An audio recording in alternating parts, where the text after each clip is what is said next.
All right, guys, welcome back to Good Day Columbia. Very special edition of Tyler's Travels. We're at the Palmetto State Armory on Fernandina Road, becoming Jack Bauer today, learning what it takes to become a super spy, or at least a little cooler than a guy in a suit.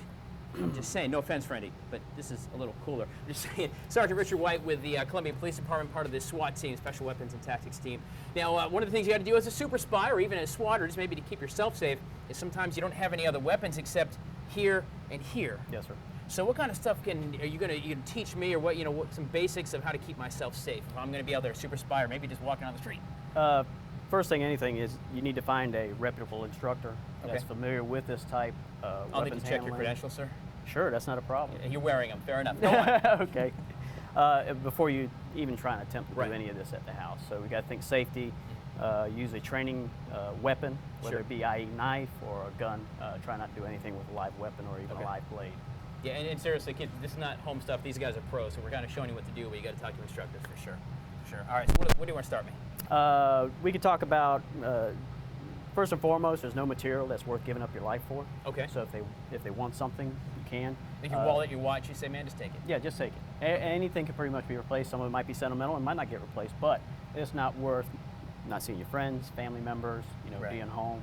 You don't want to lose that. Okay. And with those in mind, some people don't have gun safety issues, so we have issues with finger on the trigger. Sure. It's under enough strain, even though they might be confronting you with it, and it could go off. So things to deem in mind. Basic stuff without weapons. Say if somebody's coming up and grabs you. Somebody comes up to you, you're walking the street, and somebody just comes up and grabs you. Don't hurt me. No. So I've done it twice now. He's like, one more time, son. One more time. Well, I'm just waiting to see when you want me to do it, or do you want me to just do it when you do it? Sure. I mean, so somebody comes and grabs you. Here. Yeah, that works. Okay. Yeah, that works. That was good. That was good. You good? All right, give me slow-mo what you just did to me then. Right, so I grabbed you like this. Okay. First and foremost, if someone such as Adam's size is really tall, you don't want to go and brace forward. So I blend in, so when you go to push, I'm grabbing you. I lean and move my waist. Arm goes up real high. Right. I drop the arm, keeping this pinned to my that's body. Making me drop because my elbow, my forearm's making me go down. So I keep it pinned the whole time. Follow it through, roll the arm, and you can press toward the shoulder blade or press just here. And when you can press into them, you can feel the pressure. Hey, there's some pressure going on. There's some pressure. That's good stuff, Sarge. That's really good stuff. Question for you, though. What happens if I get a gun? Here, what you're going to do is take the weapon. Hey, you know what? That's good.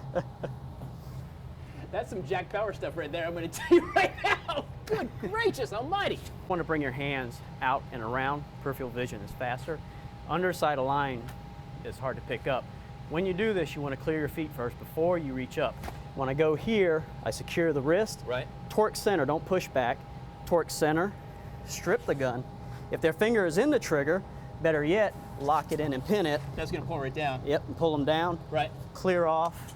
And Wayne, you've got their gun, they're on the ground, you get out of there. Yes, and if you're going to do things like this, you want to be familiar with nomenclature of a weapon system, whether it i.e. revolver, pistol, shotgun, rifle, so you know how to either, if you want to unload it or secure it and hold it for yourself.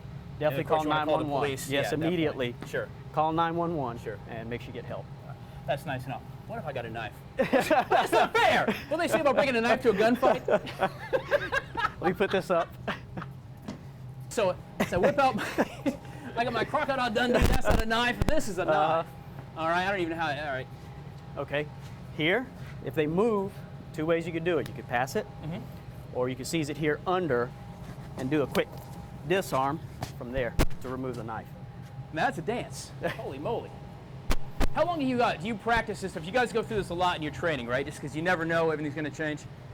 Well, with CQB, it's a little different, of course, with any self-defense situation.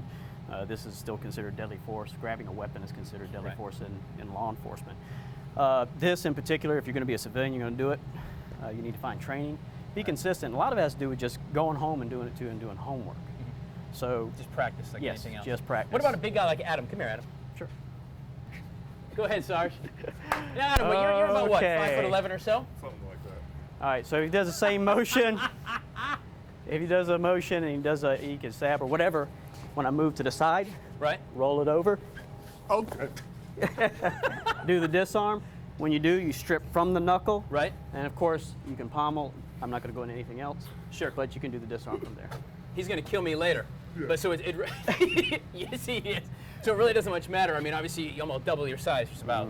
So you can do that as well. Just one good word of choice. If you're not familiar with doing this and you go to defend yourself, always make sure that the outer part of the forearms are covering you and not the underbelly. Okay, because you're talking arteries and be able to flex and close your hand. Sure.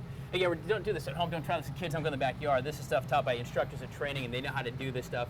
So get the training if you want to keep yourself safe. That's a good idea, but make sure you learn from somebody who knows what the heck they're doing. Not me or Adam, because we'll just end up getting hurt, right?